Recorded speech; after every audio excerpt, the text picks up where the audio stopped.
our generation as a whole were the guinea pigs of all this technology. It was new to everybody, including the parents. So the parents didn't know how to handle it in a way that's productive with their kids. When you have this device of never-ending cures to your boredom, your brain is always like firing to try and cure any boredom that you might have. And it's been that way for forever. So when you step into a classroom, your teacher's talking, you start getting disinterested, your mind starts like reacting, like find me some content, find me something to look at. All right, well, welcome to Mind the Machine. This is the show where we talk about the mind and the machines. Of course, AI, my favorite topic, hopefully going to be yours one day soon. Today, I'm super excited about our guest, Joshua Shuttleworth. Goes by Josh. Mr. Shuttleworth has founded Cram Study, cramstudy.com. Josh, give us a high level. How are you going to rock people's world with Cram Study? Yeah, so thank you for having me. I'm excited to be here. Cram Study is a platform with the sole intention of leveraging AI in the classroom to empower students by taking notes for them, creating their study material, all doing that while the student gets to simply tune in during their lectures, understand what they're hearing, enjoy what they're hearing, and then deal with the studying afterwards. And our whole goal is focused around making that accessible to students. Awesome. Such a good thing. And I love this explanation. Is really great action words. This is pro learning. This isn't like cheat codes. This isn't like shortcuts. This is pro learning and learning for everyone from many different walks of life. So maybe give me a little insight about why you created it. And if I understand from our conversation, this was something you really made for yourself, right?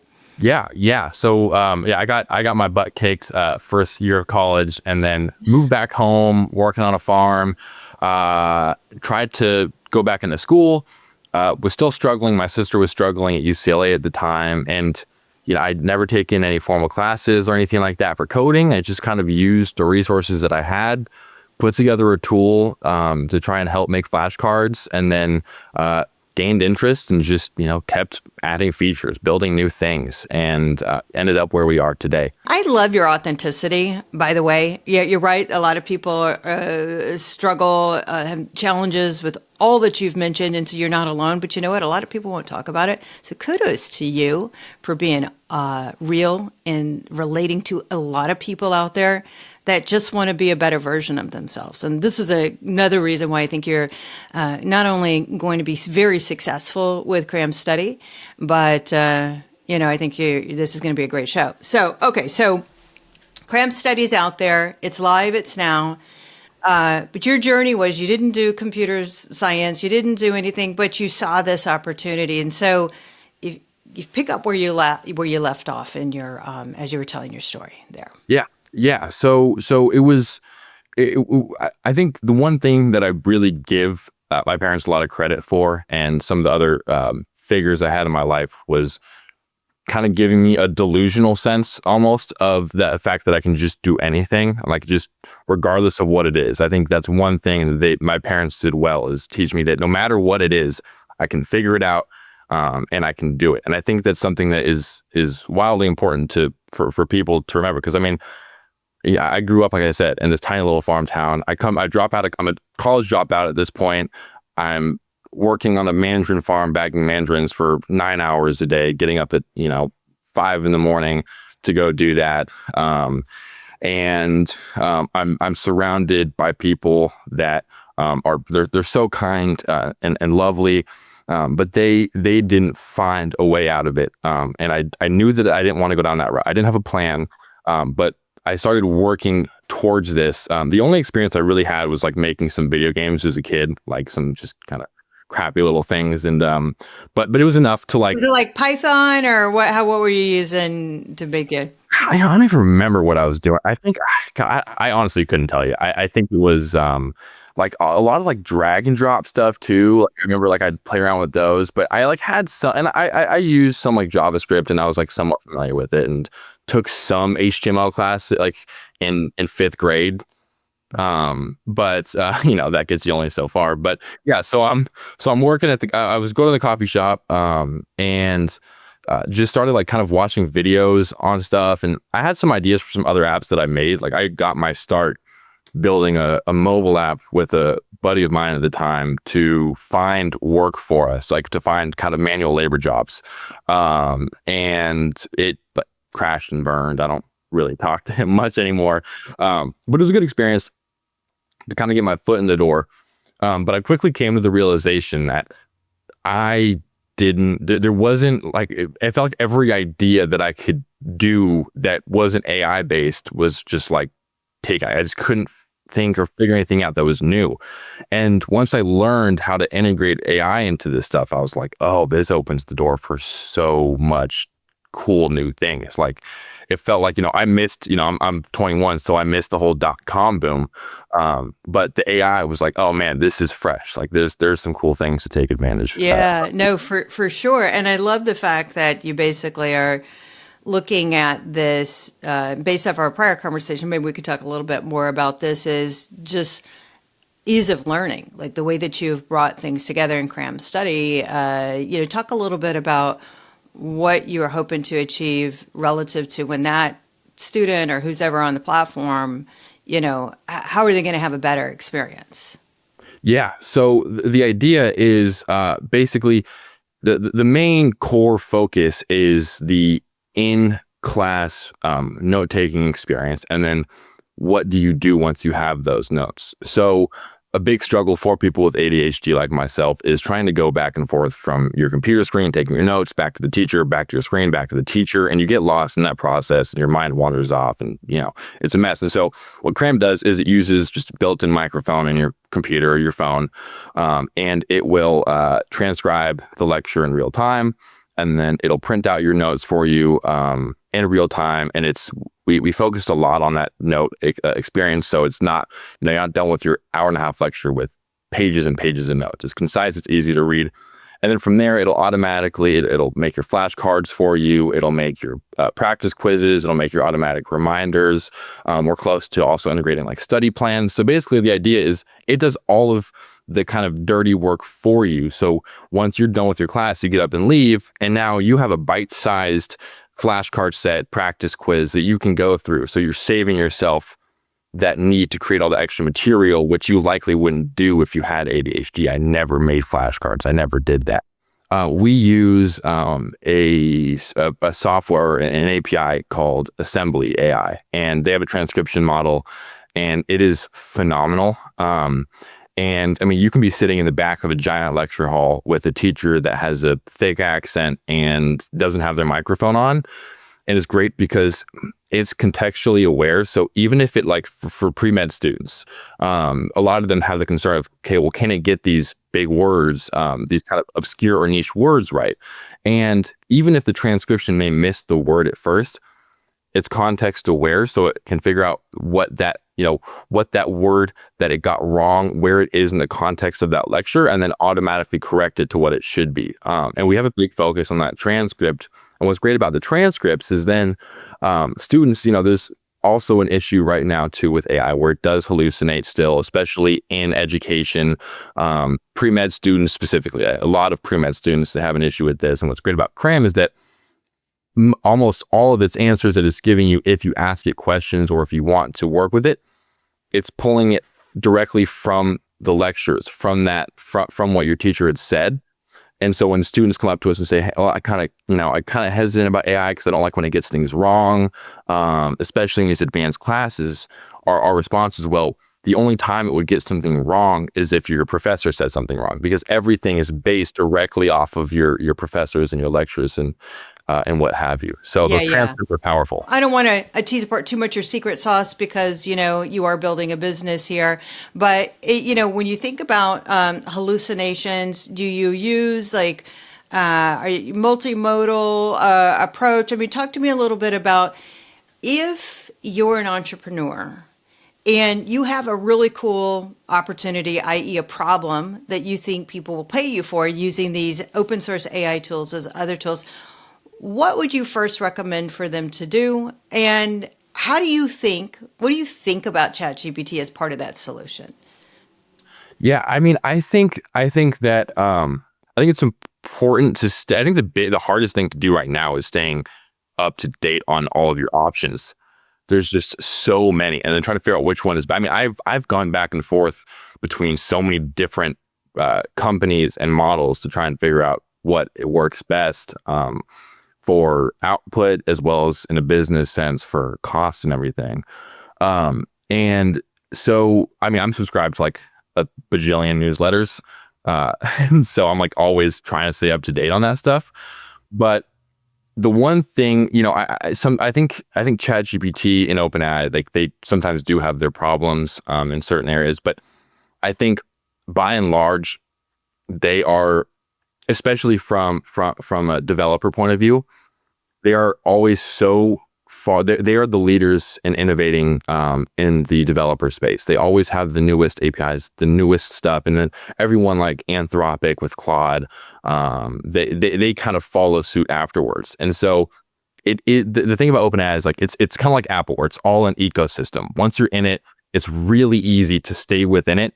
And you know that you're going to be getting top quality stuff regardless, even if it's a little bit more expensive, and you're always going to have the newest thing to work with. And so I do give OpenAI props in that sense. Yeah. No, and they definitely, as a front runner, they've been in the game for a long time. And so, there's a lot of respect that goes into what it meant to build a generative AI platform, and launch it in late 2022. But it had been around and, in early beta testers, since I think it was 2019. Right. And so there's a lot of legacy work there. And, I only bring up OpenAI because I look at it like this, is sometimes it's the first one in the market. Doesn't mean it's necessarily the best, but in this case, they are pretty robust from, I think they're doing some amazing stuff. And not to derail the conversation, but we know that the cost of compute is coming down, things like DeepSeek, of course, Manus last week was pretty epic when you start to think about all of these agents coming in and workflow. And so it just makes me think of my worldview as someone who's worked in open source is that there's a lot of options out there. But to me, ChatGPT, if you're early in the game, it's probably the right place to go and start, right? It's probably, yeah. So you would endorse that. I think the biggest factor, especially like in early stage, and especially for someone like me, like when you're a solo founder and you don't really know what you're doing, you're trying to just figure things out to begin with. I think anything you can do to just speed up your workflow and understanding of what you're doing, I think every opportunity you can take advantage of to do that early on is critical. Because if you spend a ton of time trying to figure out some niche thing or connecting multiple different services, it's just you're getting yourself in over your head. And I think the name of the game in the solo founder world is, at least from my experience, is just keep it simple. And then as you go on, you can always make it more complex. I mean, that's no big deal, but trying to dial it back is way harder. No, you're totally right, because I think the premium is your time. At the end of the day, this market's moving really fast. And so if you're over there fiddling with something that, is okay, has some feature, some promise to the consumer that's going to be better, unless it's so fundamental, go with what works, what's quickest, especially if you're new in the game. And you make a really good point. Through Startup San Diego and just the work that I do at Find Good Tech, I spend a lot of time with entrepreneurs building on these systems. And you can, once you have enough market share, you can rebuild your back end with something else. But you really got to get the market share. So let's talk about that for a bit. So I checked out your social media. You have an insane amount of followers, which leads me to believe you probably have a tremendous amount of downloads to match that. I don't want to pry too much because, again, I know you're running a business. You don't want to spill everything out on the table there. But tell me about the viral nature of once you launch Cram Study and, people love what you're doing. Tell me a little bit about why you think they love it. I mean, I know I love it, but let's hook you some new users. Let's tell them more. Yeah. I think what made us unique and set us apart from our competitors specifically is that One, I think we had a we spent so long with the branding and the messaging and how we want to convey that message, because it's all about making studying something that is fun and accessible again, versus something that you're just trying to get through. You're just uploading your homework to ChatGPT and cheating your way through it. And we want to move away from that, because for the benefit of the user and for the benefit of society as a whole, we want educated students, and trying to make that fun and approachable is something that we've spent so much time doing. And thankfully, I've had a lot of people that have been really crucial in helping us do that. And so I think that's a big thing. And then I think another big thing that sets us apart and has been a bit of a challenge actually at the same time is that we have such a focus on customizability to the students, because every student learns, and like, this is almost a cliche, but it's so true, that every student learns in their own unique way. Some people want to be more active and engaged in the note-taking process. Some people kind of want to be more hands-off. And so we've tried to find a balance between that, while also trying to figure out how to get people to, not make it too complicated. So then someone gets into it and they're like, oh, what is this? What do I do? And they click away. And so we've been working towards that balance, and we've built this like custom notepad. So if you're familiar with what is Evernote or Notion, that kind of thing, we built this notepad that's block based, and we have all these different things that students can do in their notes, like inserting Desmos graphs and math equations and code blocks. And so we really tailored it to be customizable, so you can be active in your note-taking process, take fantastic notes, but then also have these AI enhanced features that allow you to step away once you leave the classroom. You can compare your notes, you can be engaged, you can do it the way you want to do it, while also having these AI features that take your learning and enhance it, and still separate those weird parts where that weird friction where you might not make those flashcards or create the practice quizzes and study. And so I think the branding and the customizability are the two things that we've really, really focused on. Yeah, that's actually, I love hearing that, because I think that in the world of startups, and this is maybe it's my bias too, having been in technical marketing and communications for, 20 plus years, is that a lot of times you get this kind of marketing messaging is like kind of pushed to the back. It's like, no, it's about the product. But honestly, if it's not discoverable, it doesn't matter how good your product is. So I love that you've led with that. And I think that's really cool. And was that something that you as you were building your team, your advisors, that someone said, hey, you got to do this, or was this just your natural instinct? Because you strike me as someone that really kind of understands people. So tell me a little bit about like that journey of like articulating what that means to tell a promise of a product. Yeah, I'll say that for a long time, it was just, in my mind, it was just build a good product and then people will come. And they did not. For a long they did not. You're like, thanks, Mom, for downloading. I really appreciate that. No. Yeah. We had 3 reviews, and I have a mother, father, and sister, and all 3 reviews were simply just them. God love your family. And so my dad was actually really big, and I think a big factor in getting me to start really pushing this, which is weird because I don't think you would expect that. But my dad, he's very in tune with what's going on with the web and everything, and he kept pushing me, and I was like, I just want to keep working. Like in my heart, I'm just a nerd that wants to sit behind his computer and build features all day. But it got to a point where I just realized that I have this great platform, nobody's using it. There has to be some reason. What is it? And then we started to venture out, and I was doing it all by myself, and I was trying to balance both. And then all of a sudden I started posting videos, like super quick stuff, not thinking about it, not putting so much effort, literally just sit down, quick little, Cram Study, upload your homework. You don't have to read it. You don't have to upload or do all your reading. You can upload and you can interact with it in a unique way, and then film a video, put it out and see what it does. And students are really receptive to anything that can help them in the classroom. I think our generation has been kind of hindered in the classroom just because growing up with all these distractions. ADHD, I think, is up, like diagnoses are up like 800% over the last decade. And so anything that a student sees that can help them a little bit, especially if it's approachable, I think they respond well to. And so we just kept that formula, like super simple. If you on our social media, we don't have like any super high quality content. It's nothing crazy. I mean, anybody could do it. And thankfully, I've just gotten some people that have allowed me to be the geek and the nerd that I am and just sit and do all my features all day for the most part. And they have kind of kept that ball rolling and expanded on it in I their own love that. creative ways.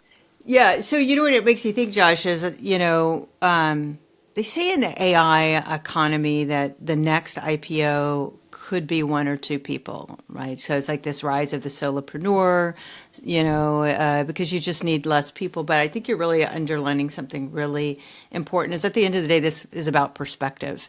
And so, with the perspective of your dad, way to go, Dad! Kudos for you. Hopefully he's going to get an amazing Father's Day gift this year. And your team. I think you're using the AMA San Diego State group too. Shout out to those folks because they're epic and amazing. Love them.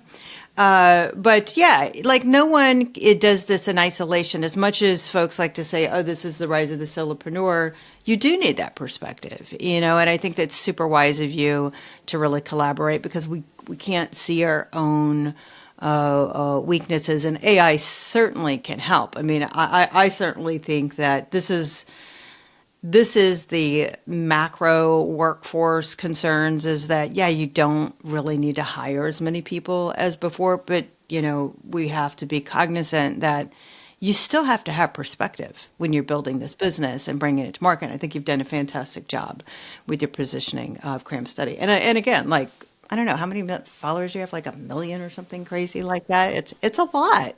It's a lot.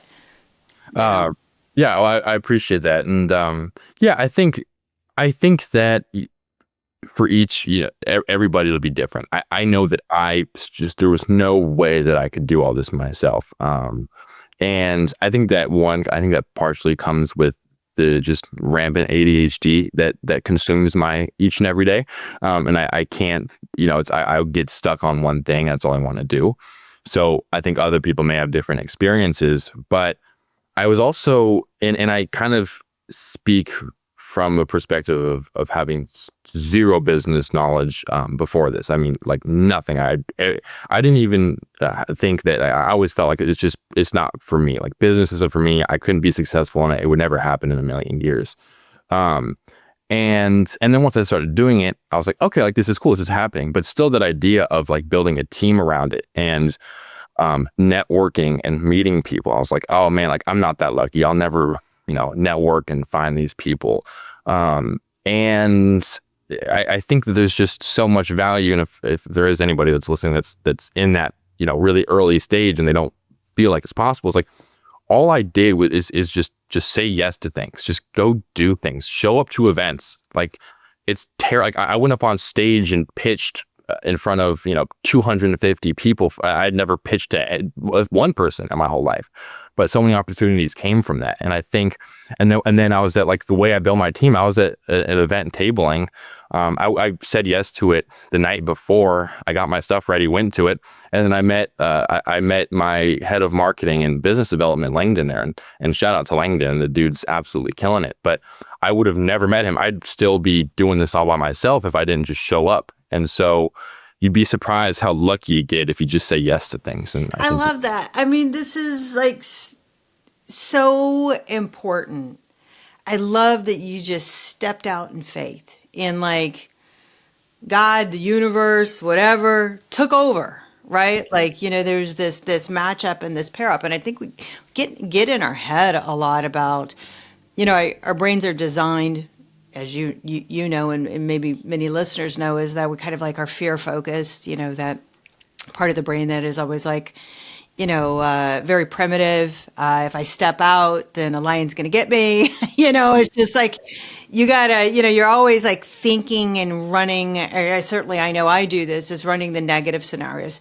We less often run the positive scenarios. And the reality is most people are good, Most people want to support when they see someone like you who is super likable, super smart, and clearly determined, that people want to root for you because you're a cool guy. I mean, at the end of the day. And on top of that, you got a great product. And I think the ethos behind your product is to help people with something. So, even if you took all those other great things, your other attributes, and set them aside, you're leading almost like, I'd say, kind of like on a mission, right? And I don't know, you hear these ideas about what type of businesses succeed. There's missionaries, and then there's mercenaries. And mercenaries are looking for a payday, right? And they're looking to, convert quickly. And there's a lot of mercenaries out there.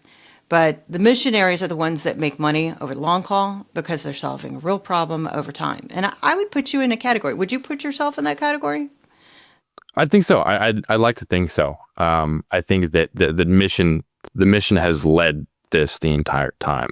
And maybe we'll get more into this, but I don't really care all that much about becoming, super rich or wealthy. I mean, this was all started as a way to help me and my sister. It grew from there. But I'd like to think so. Yeah. I wonder how much of this, kind of off topic, but I'd love your perspective. How much of this do you think is like being raised, everything mobile? Like you're Gen Z, right? You're basically born with a smartphone in your hand, or maybe an Android. Like it wasn't smartphone till 2007, right? So, but anyway, but you're born. Literally, your life is immersed in kind of this digital economy, and I wonder how much of that correlation has to do with the way that we process things and kind of this overwhelming nature of social and, any thoughts on that? Because I think that's kind of interesting. Yeah, I mean, I have a lot of thoughts on that. I'll try and summarize them to save us time here. But yeah, I think that especially my generation, and this isn't meant to be some sob story, feel bad for me, but our generation as a whole were especially the guinea pigs of all this technology. Parents weren't, this when I was, in my kind of like early adolescent days, like it was new to everybody, including the parents. So the parents didn't know how to handle it in a way that's productive with their kids. So, and they wanted, of course, as a parent, they like the safety aspects of your kid having a phone. But when you have this device of never-ending cures to your boredom, your brain is always like firing to try and cure any boredom that you might have. And it's been that way for forever. So when you step into a classroom, your teacher's talking, you start getting disinterested, your mind starts like reacting, like find me some content, find me something to look at. And so that 100% has been a correlation to all of the rise in not only ADHD, but then the mental health. Because now, especially over COVID, I mean, you see people on social media doing all these things, doing these things that you're not doing, or in these social groups that you're not in. And it's kind of this, it's a snowball effect. And I know there's a lot of research about when you have ADHD, I won't say the exact number because I don't know off the top of my head, but you're far more likely to experience an anxiety disorder. Anxiety is something that I deal with all the time. Like that's a struggle. And I know that it is for a lot of people. I think that we have the Gen Z's like named the loneliest generation. And there's just so much isolation, and that stuff just snowballs. And that's what led to me dropping out, was that snowball effect of the ADHD, falling behind in the classroom, the social circles that I wasn't a part of, and the anxiety that came from that.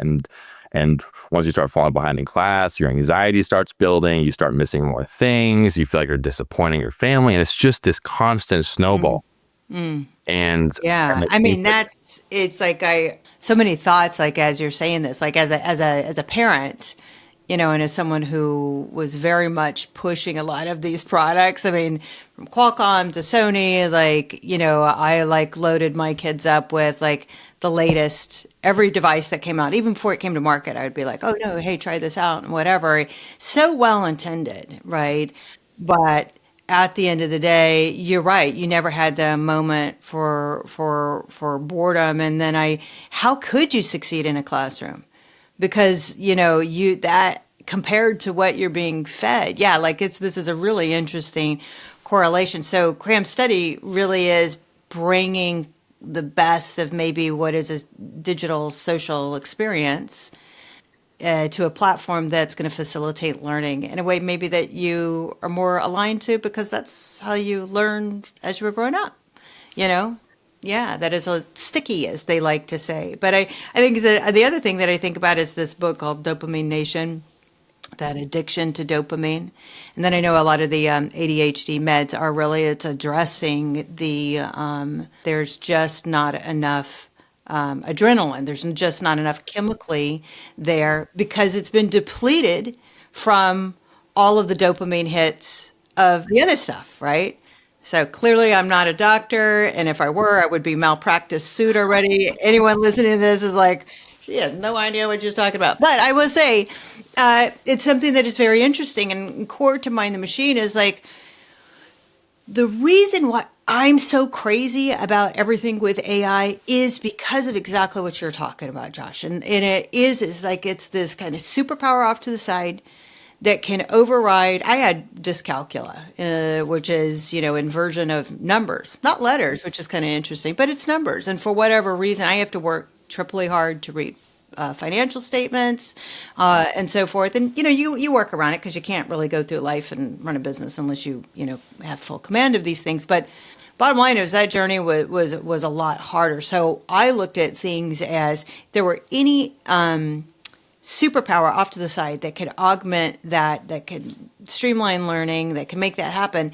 And in many ways, I think that's what you're doing. You're basically saying we have an entire generation, Gen Z and maybe even millennial, I don't know, that is struggling because of the way that we brought entertainment to everyone. So pretty profound stuff. Deep moment. Whoa.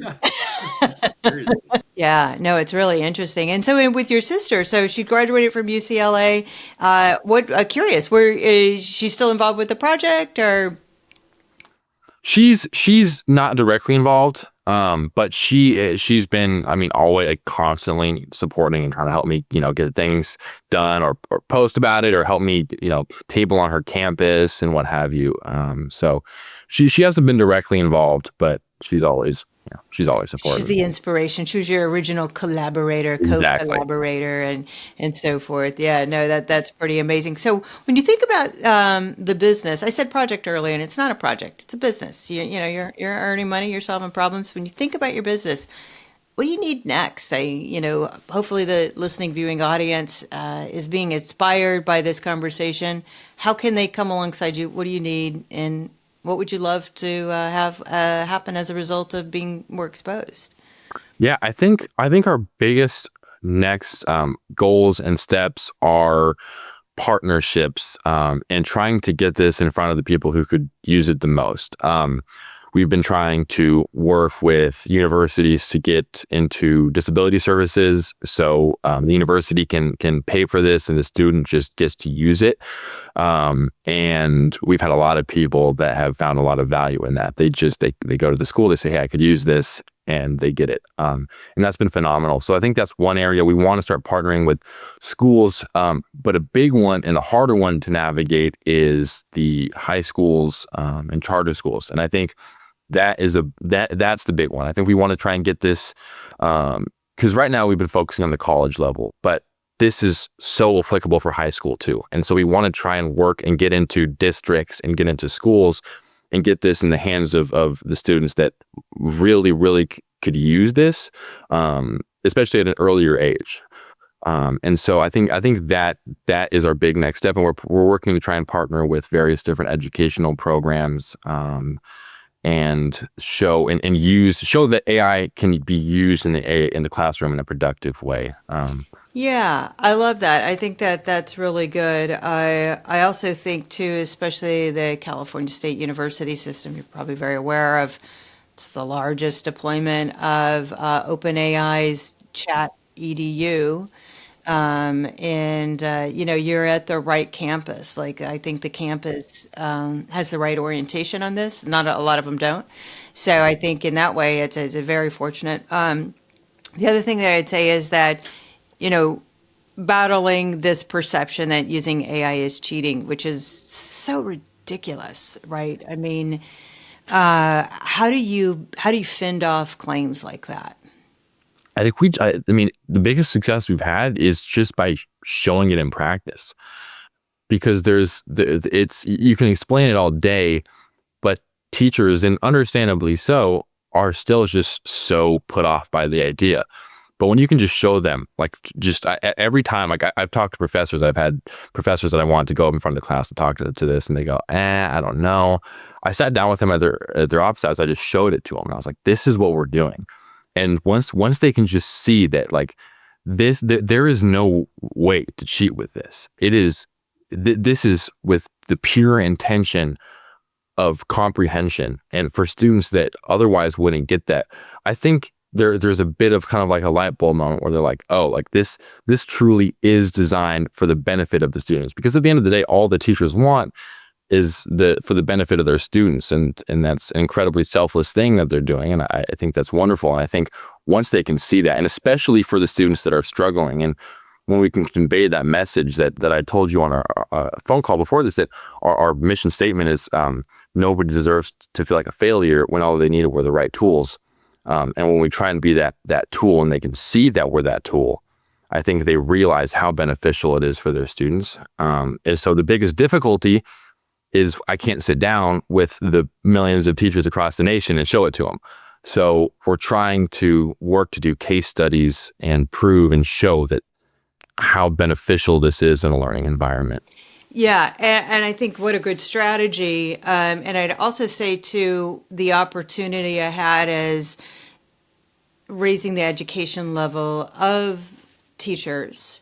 And I do teacher workshop trainings. I'm literally with teachers, and I'll do sessions with them to say, here's the pros and here's the cons and here's how you should think about it. And so, just because there's great tools out there that can solve it, if you don't fundamentally understand the back end of how these systems work, and then you also understand, the progression. And granted, it's changing pretty fast, especially like with the reasoning capabilities over the last 3-4 weeks that have launched. And of course, like, these agents are actually getting better and better every day.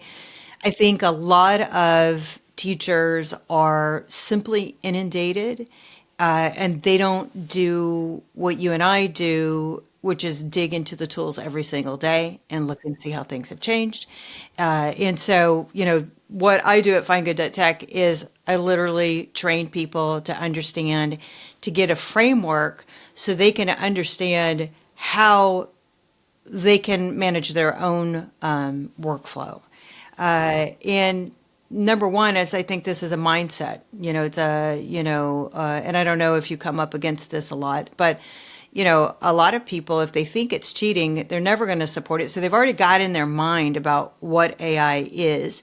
Then there's the folks that believe in, like, the singularity, and they believe that AGI, is going to take over, and they've already resigned themselves. And this is not new. This is no different than the conversation that you and I were having about, ADD is like, these same type of people that are making decisions about academic choices for a lot of students are fear focused. They're like, oh my gosh, well, if I do this, then, will I have a job? Or will these students, capture these concepts? So I think everyone that's human, that's paying attention, has some level of fear about that. And then there are people like you and I that are basically like, I think it's about 13% of the, according to Pew, 13% of the population is like, right on, bring more. Let's figure it out. Let's break it down. Let's see what's broken, because a lot of it is, has opportunities for improvement, especially on the bias side.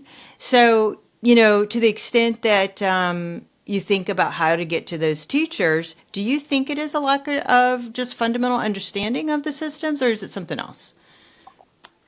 I do think so. Yeah, I think it. I think it is a lack of understanding. I mean, honestly, I think most fear is just stems from a lack of understanding. Yeah, you're right. Like all fear, right? Yeah, but I Right. think I 100% think so, and I think that one, I think that what you're doing is such a unique and cool thing, because you do have the ability to step in front of a bunch of people, and you have the platform and the knowledge, and the good intentions to do the morally and good thing to do with them. I think that's really cool.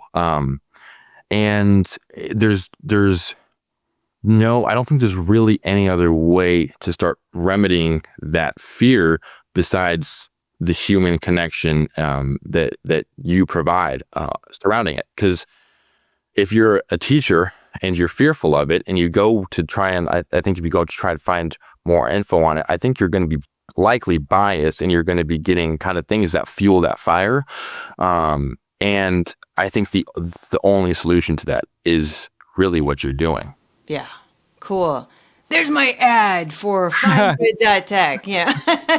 But it is interesting. I love what you said there because of the if you're searching through your social platforms and you're always searching for this kind of fear-based thinking, you are going to be fed more fear-based thinking. You're never really going to get, and I think even in my own case is that I'm always looking for the best use case. So I'm always fed the highest order, highest contribution of what AI can do. And so that, and then, like I mainline this stuff, like I listen to it all the time. I'm really trying to figure it out. And it is overwhelming. And, after, 20 years in tech, I can look at the fundamentals of things like open source and not be fumbled by when I see open source. And I think a lot of folks, even in the book that I wrote, How to Win Friends and Influence Robots, I'm actually doing an update right now. New book is going to come out April 3rd. But in going through the edits on that is that I realize that sometimes to explain 20 years of foundational understanding of how technology works, if you're a teacher who's teaching English lit, this might be really, we might be asking a lot of them to kind of understand the underpinnings of this and the difference between a chat GPT, what open source is versus, what is just named open source. See, I have a little bit of a chip on my shoulder about that, but but you know what I mean? Yeah. Like it's a fair, it's an accurate assessment to say this isn't easy, and especially if you're fear-based or if you're someone whose job's going to change. I'm not going to say go away. It's going to change. And then this is something to consider. It makes me think about. Did you ever use like a TI-81 calculator? I don't know, Yeah. like when you're right. Hmm. So when those first came out, those were demonized. It was Really? yeah, it's very similar to AI, but on a much smaller scale. Huh. And there are papers of PTAs across the U.S. basically saying, no, ban this because you're creating cognitive shortcuts for students. And if cognitive shortcuts happen, they're never going to have the ability to really process macro concepts. And I'm not saying that that's not true, but I also say that if you're an architect and you just need to get to calculation to build the building, Hmm. then you kind of want to use a calculator, right? Right. Right. So, and so when we think about all new technologies that were launched, even like the loom in France is like a 1500s, this automated sweater making machine, whatever. Even like people were coming in like disassembling them. And, it's the same thing with, any technology is the current perspective is it's bad. It's Right. bad. I'm afraid. There goes my job. And it's not, it couldn't be further from the truth because it actually is an exponential job grower. We see that from every single innovation from the PC to web to smartphone. There has been an, quadrupling each time of jobs. This is Mhm. actually more opportunity. The question is, can you see beyond your own fear to recognize what the jobs of the future are going to be? And I think that's what you're doing here. You're helping people see beyond that fear.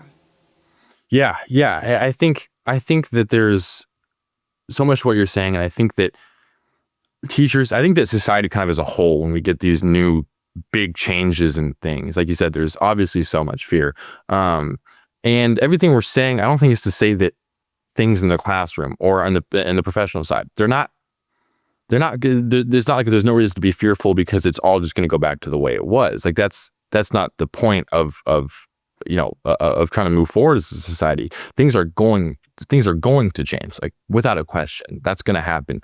And I think that the job of teachers and educators, and I think their goal is to prepare their students for the real world and what they're going to be facing. And it's such an understandable fear to see these new things and go, oh no, I want to make sure they're doing this the way that I did it because it worked for me. And when I think that the goal should be to go, okay, how can we use this new tool, this new thing, and prepare this? Because this tool is not going to go away when they go into the professional setting. They're going to have the AI. It's going to be able to write their emails if they want it to. So how do we teach them how to merge this and not have it completely take over their life? Because there is something to be said for the human touch of things, whether that, in all sorts of fields. So how do we intertwine those things, just like with the TI-80, TI calculators? How do we implement that? And of course, students are going to go use that. So how do we show them? And so it's all just about, I think, kind of rewiring and trying to move past that fear. And I'm young, so I don't entirely have perspective. I'm sure that's something that comes with time, but no, but it is true. Is like we're creatures of habit.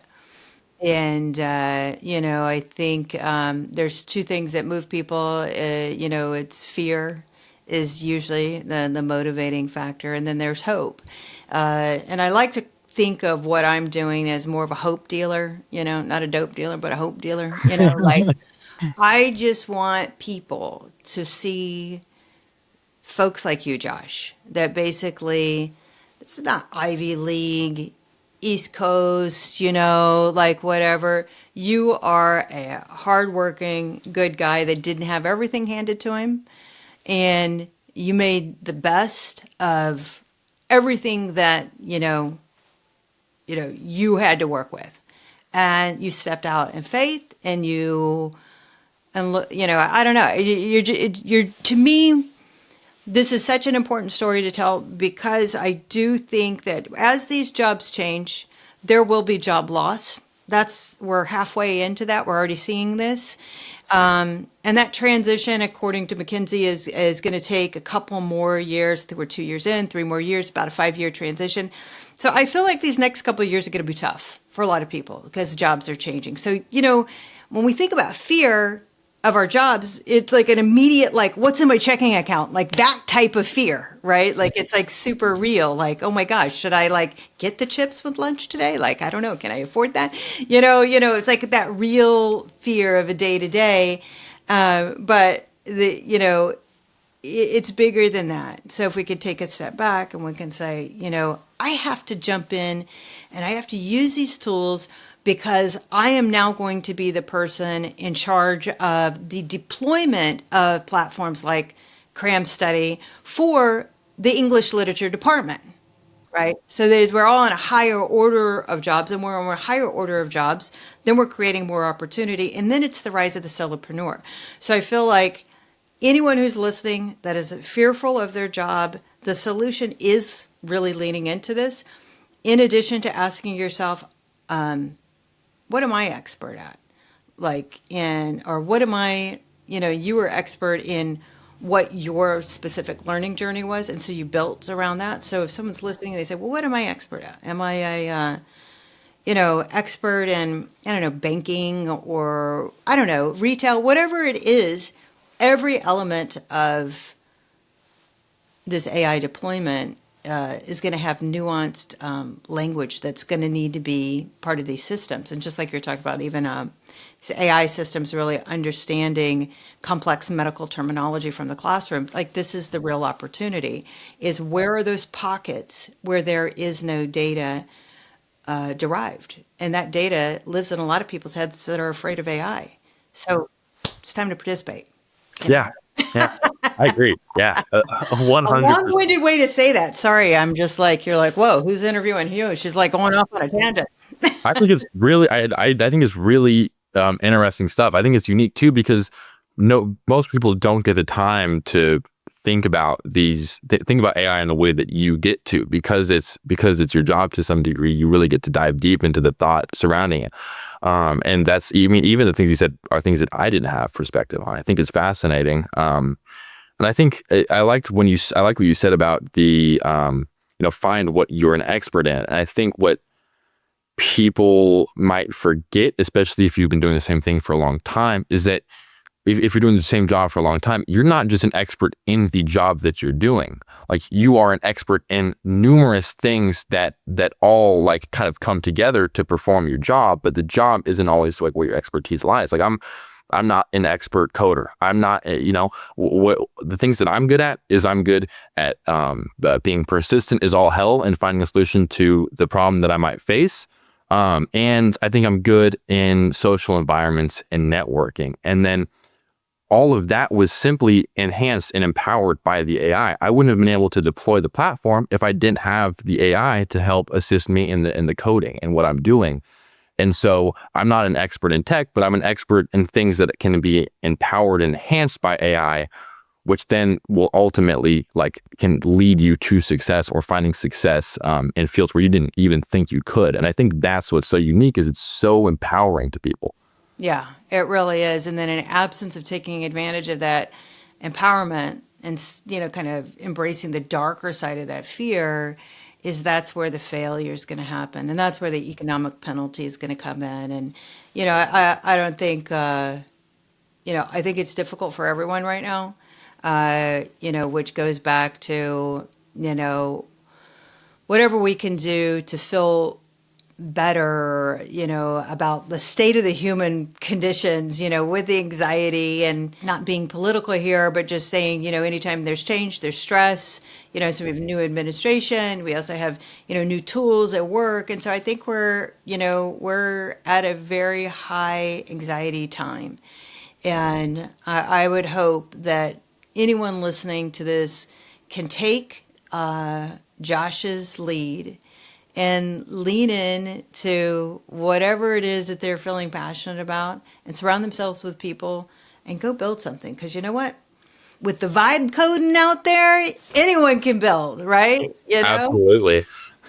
I was kind of mainlining the vibe coding this weekend. I'm like, oh, this is so much fun. So I watched a video about that, literally 2 hours ago. Okay. I was watching a video about vibe coding. We're vibing on a Monday morning. Exactly. Awesome. All right, let's take this plane in for a landing. Folks can go to cramstudy.com to check out the platform. Let me ask you this: what's on what's coming up for you? Are you doing any pitch competitions, or where can people come see you do your thing in the next couple months? Yeah. So the big one is coming up April 4th through the 6th. I'm going to TCU, Fort Worth, Texas. Going to go there. They have a huge pitch competition. So that's exciting. Going there, hopefully come home with some money. We shall see. But yeah, that's really the big thing coming up, is that pitch competition. I'm in a program at San Diego State called Zip Launchpad. They're phenomenal, and they're just the head of it, Erica. She's just always sending me emails about things to do, and so I'm sure by April 6th, once I'm done with the competition, I'll have 5 new emails in my inbox of 5 new things I can be doing.